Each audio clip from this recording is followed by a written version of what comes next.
اللہ کی یاد آ جائے، جسے دیکھ کر کے اللہ کی یاد آ جائے۔ وجہ کیا ہے کہ مکہ مکرمہ میں ہمارے جو حجاج کرام گئے ہوئے ہیں، ہمارے مفتی صاحب گئے ہیں اور لوگ گئے ہیں جنہیں اللہ نے توفیق دی وہ پہنچے ہیں، دیکھے ہوں گے بڑی بڑی پہاڑیاں موجود ہیں، جبل ابو قبیس ہے، جبل نور ہے، بڑی بڑی پہاڑیاں ہیں۔ اللہ نے کسی پہاڑی کو اپنی نشانی قرار نہیں دیا، اپنی نشانی قرار نہیں دیا۔ وجہ کیا ہے کہ صفا مروہ کو اللہ نے اپنی نشانی قرار دیا۔ تو جب آپ اس واقعے کو دیکھیں گے، پڑھیں گے،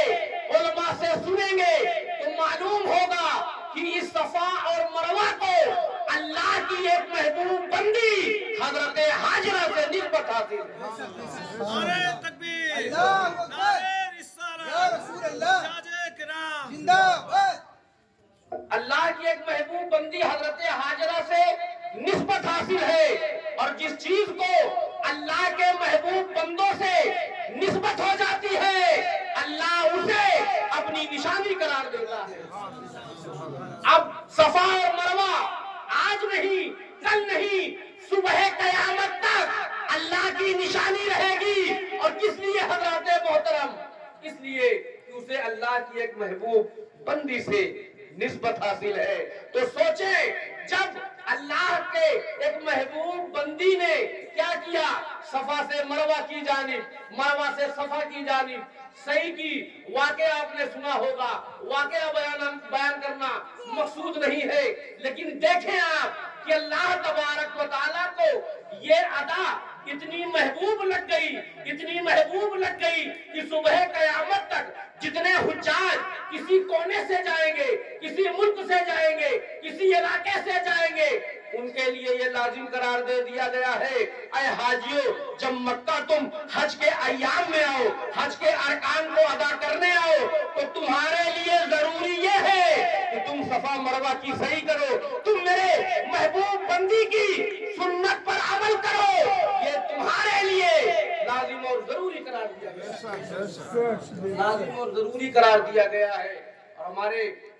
حضرات گرامی مفتی صاحب بیٹھے ہیں، یہ جانتے ہیں حضرات گرامی کتاب احادیث کریمہ میں تمام جگہ جگہ یہ باتیں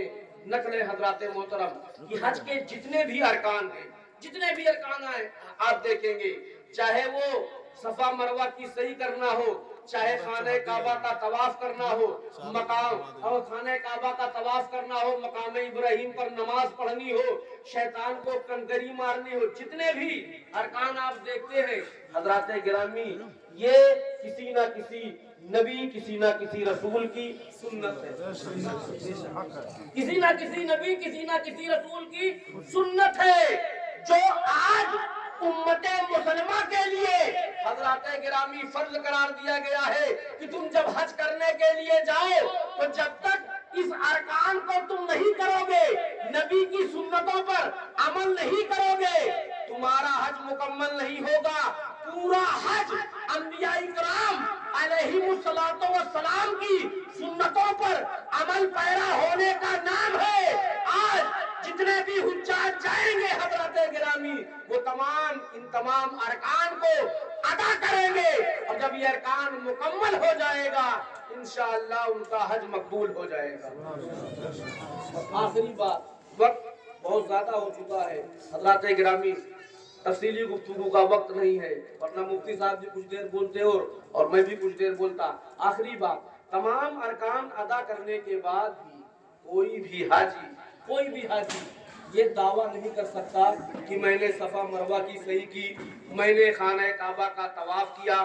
میں نے قربانی پیش کی، میں مقام عرفات میں گیا، اب میرا حج مقبول ہو گیا، کوئی دعویٰ نہیں کر سکتا ہے۔ لیکن آؤ پیارے آقا سرور کونین صلی اللہ تعالیٰ علیہ وآلہ وسلم کا ارشاد گرامی ہے، پیارے آقا فرماتے ہیں من زار قبری وجبت لہو شفاعتی، کہ تم ان تمام ارکان کو کر رہے ہو، پیارے آقا کا فرمان ہے کہ جو میری قبر انور کی